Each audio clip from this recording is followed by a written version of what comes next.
Dans cette exposition, je présente un projet qui s'appelle Against Witch Washing et qui est un peu dans la continuité du travail que je fais avec les plantes depuis quelques années. Et c'est un projet assez multiformat. Et pour le vernissage, nous allons présenter l'installation chorégraphique, qui est une proposition d'échange biochimique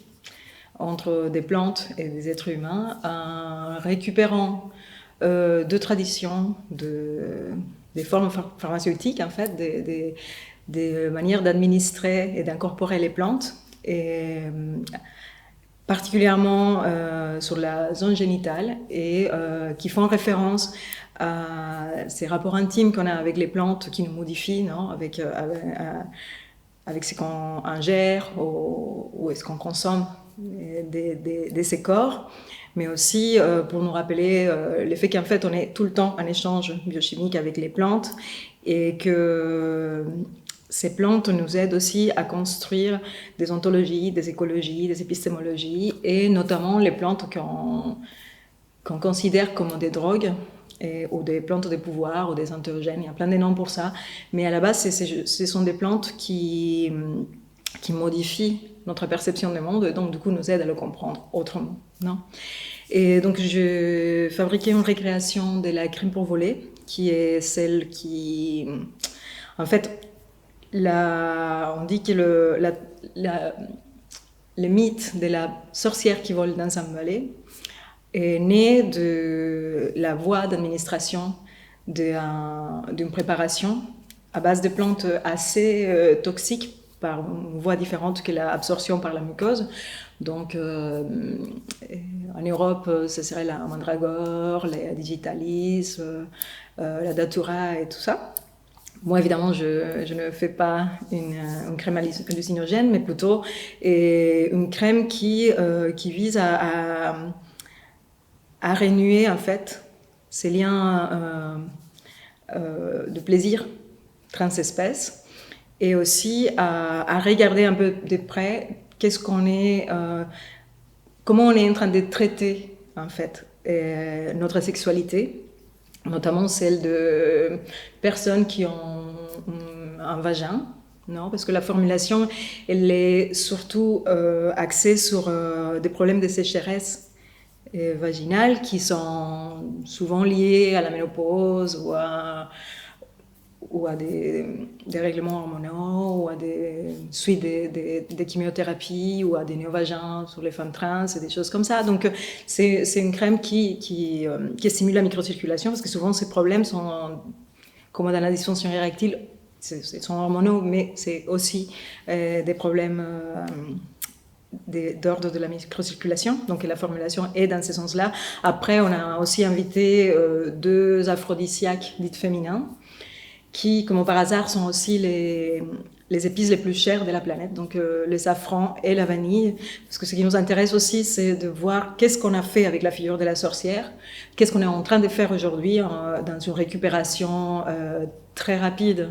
par les méchants capitales, ou en tout cas dans cette réappropriation très... la sorcière est un être des lumières, et du coup, elle n'a pas d'agence politique. Du coup, elle est juste là à flotter dans son bien-être et en collectionnant des cristaux et en faisant des jolis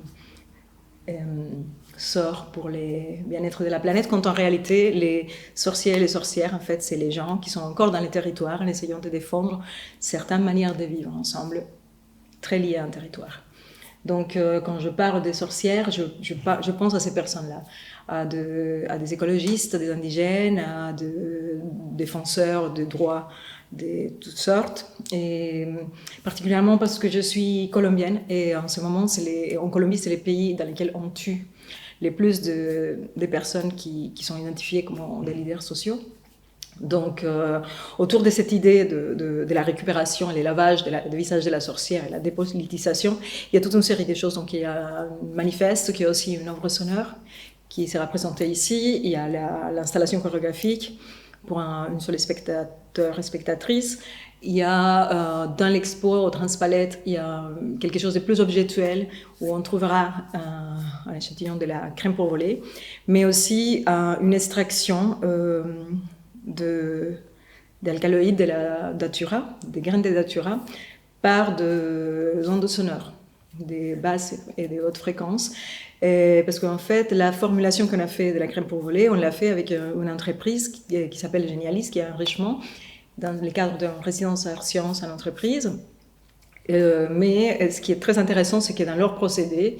on ne fait pas de la chimie avec de la chimie, mais on fait de la chimie avec de la physique. Et donc,